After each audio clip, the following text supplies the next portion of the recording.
નમસ્કાર દર્શક મિત્રો, આજે એક નવી વાત લઈને આપની સમક્ષ ઉપસ્થિત થયો છું.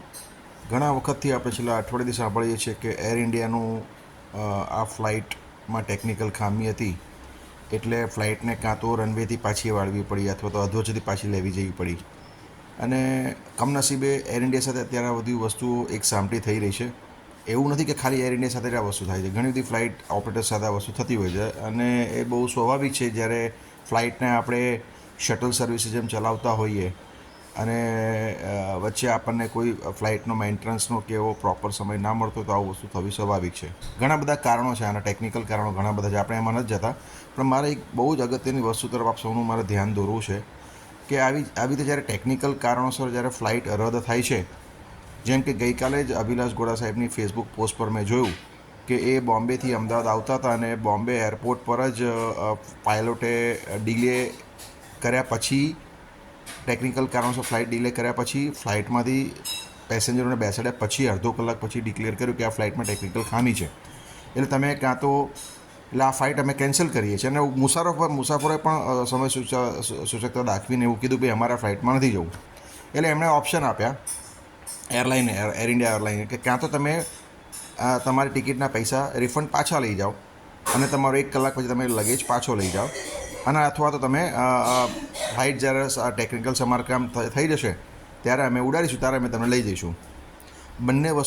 બંને વિકલ્પ જે આપવામાં આવ્યા પેસેન્જરોને એર ઇન્ડિયા તરફથી એ ખોટા છે.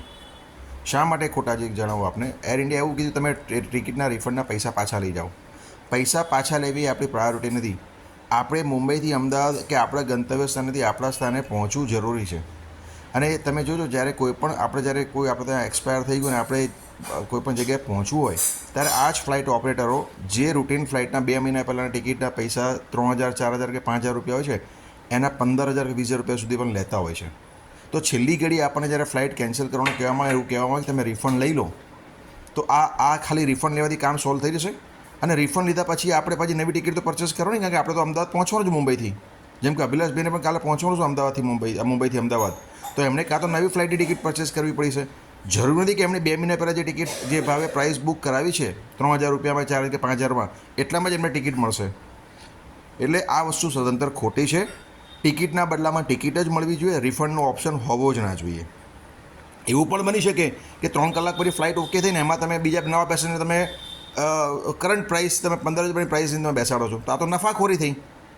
એટલે આની પર સંભવતઃ કોઈનું ધ્યાન ગયું નથી, અથવા તો ગયું છે તો કોઈ બોલ્યું નથી. અભિલાષભાઈ ગોડા એક ખૂબ જાણીતા હસ્તી છે ગુજરાતી નાટ્ય ગૃહો અને સિનેમા ગૃહોના. એટલે એમને પણ આ વિડીયો મારફતે દરખાસ્ત કરું કે સરકાર સમક્ષ પણ આ વસ્તુની રજૂઆત કરે, કારણ કે સરકાર સમક્ષ મારી છાપ થોડીક એવી છે કે હું આખા બોલો માણસ છું. ભાજપમાં હોવા છતાં મારી છાપ અત્યારે એવી ઊભી થઈ છે કે હું ભાજપ વિરોધી છું. ના, હું સરકાર વિરોધી નથી, હું સિસ્ટમ વિરોધી છું. જે ખોટી સિસ્ટમ છે એનો વિરોધી છું. એટલે હું આપ સૌને આ વિડીયો જોનાર તમામને હું અપીલ કરું છું કે સરકાર સુધી આ વાત લઈ જાય કે ટિકિટના બદલામાં ટિકિટ મળવી જોઈએ, ટિકિટના બદલામાં રિફંડ ના મળવું જોઈએ અમને. નમસ્કાર.